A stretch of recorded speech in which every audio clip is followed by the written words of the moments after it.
Welcome to Tech Topics brought to you by Cybervenger. We help keep small businesses stay protected and compliant with cutting-edge cybersecurity and IT solutions.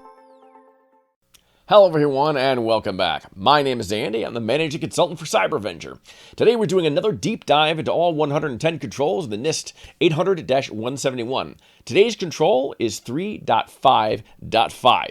Now if I look down here, I'll show you what that particular control is.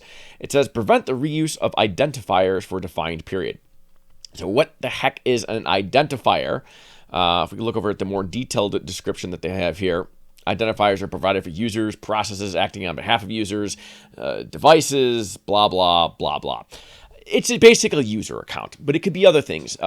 Maybe you have a service account instead of a regular user account, or maybe you have, I don't know, a session. No, not even a session token.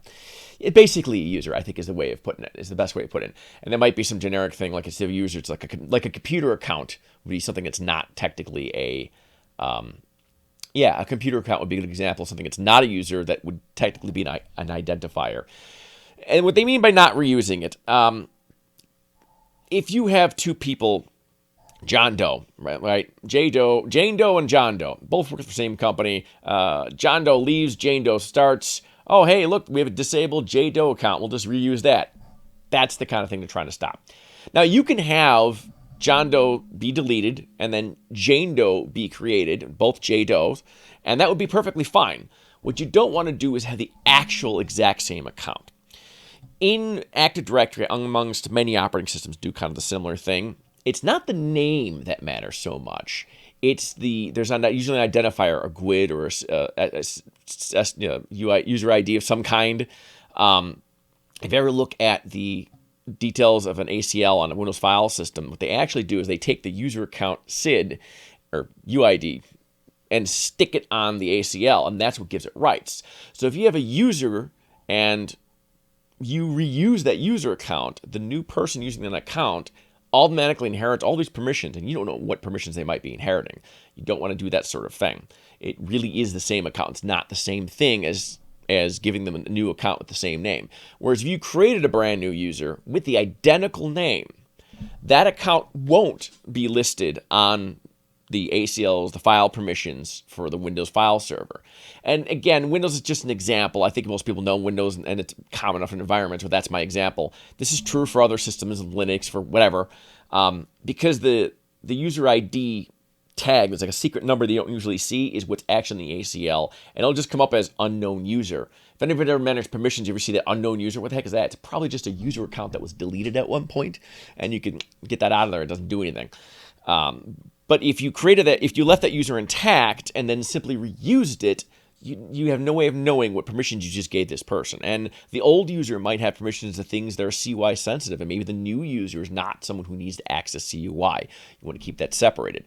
So that's the idea behind this particular control. It's a good idea. You just want to start with a clean slate. Don't reuse stuff. You don't want to reuse people's login profiles, and a good reason for that.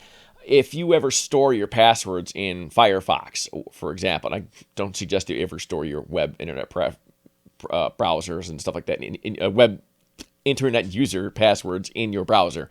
You don't want to do that, because if you take that profile and you were able to open it up again as that user, you got access to all these things. In fact, actually, with Firefox, we've done this. We did a hostile takeover for another IT company one time who didn't want to give the customer their own passwords to their own systems. And so the customer gave us permission, and we logged in, and oh, hey, this guy has a Firefox account. So we just pulled their profile and stuck it on our username, and we were able to log in. But if you have a reused profile and all that data sitting there, you never know what's going to be left behind. It could be confidential documents left behind in their My Documents folder. There could be profile settings. There could be cookies with cached sessions to things that have CUI. You never know what's there. You always want to start with a clean slate when you have a new user. That's all that this is talking about. So it's a terribly worded control, identifiers for a defined period of time. I don't know why they write things like this.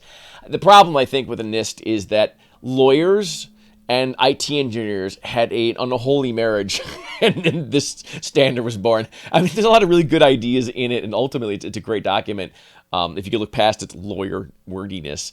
But That's all this really means. It just says delete the account and start over. Don't reuse accounts. That's the easiest way to think about this, is don't reuse accounts of any kind. Computer accounts are the same thing. If you have a Windows computer and you join the Active Directory, it creates a little account in Active Directory. If you delete that computer, you can rejoin a new computer to that same old computer account. Don't do that. Delete the computer account, then create a new one. Because same thing, those computers can be assigned rights. They are objects. They're an object in Active Directory.